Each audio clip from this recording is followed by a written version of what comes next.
Shalom, y'all. How y'all doing? Shalom. Probably wondering why a 6'2" black man is up here wearing a yarmulke and a tallit.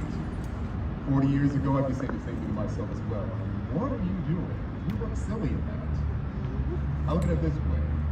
I am wearing what Yeshua, who was a Jew, wore when he walked this earth. And why not? Because he stood with Israel, and so should we stand with Israel right now more than any other time in human history. You've got a sovereign nation, brothers and sisters, that are being attacked by not even the Palestinians, a very small group of people who despise Israel and our brother Judah as well. I represent Gates of Zion. I am in a security there where, unfortunately, day by day, me being a combat veteran of the Marine Corps, I tend to be a little more on edge than most people.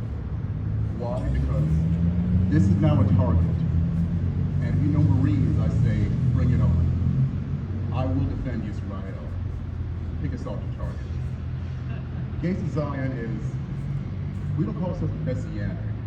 We are the northern tribes coming back to become Israel one more time in the hands of our King, of our God. I spent 20 years in Los Angeles as an actor and as a filmmaker. And I want to read a letter if you haven't seen this by now. 1,000 celebrities, I want to call them celebrities, signed to a letter called the Creative Community for Peace. The nightmare that Israelis have feared for decades has become a reality as Hamas terrorists infiltrated Israeli cities and towns. Under the cover of thousands of rockets fired indiscriminately into civilian populations, Hamas murdered and kidnapped innocent men, women, and children. They kidnapped and murdered infants and the elderly. They raped women and mutilated their bodies. They paraded their bodies through the streets and on social media and cowardly attacked the Supernova Music Festival, bringing death and destruction to an event celebrating friendship and love. This is terrorism.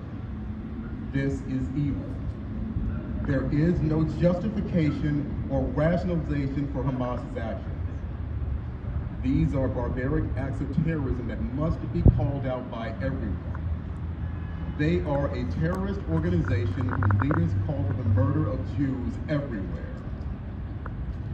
The Creative Community for Peace calls upon our friends and colleagues in the entertainment industry to speak out forcefully against Hamas and to do what is ever in their power to urge the terrorist organization to return the innocent hostages to their families.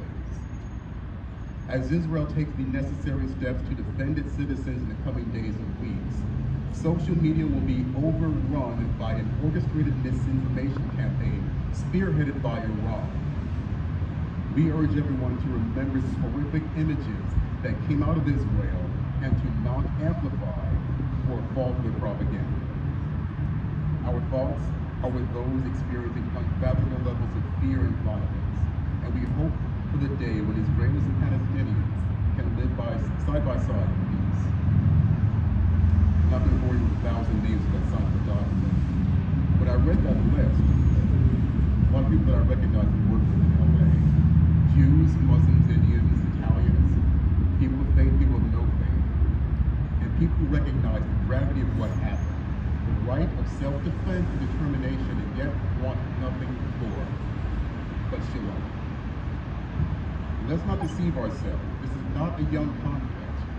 It did not start in 2006, 1973, 1967, 1948, 1920, or even when the sons of Abraham, Yitzhak and Ishmael, separated each other.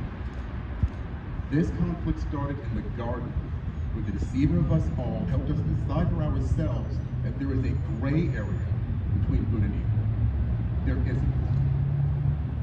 Our friend Rabbi Yehuda Glick in The Land said it best. The only way to defeat evil is to add good. And this is my prayer. Kol Yisrael, good.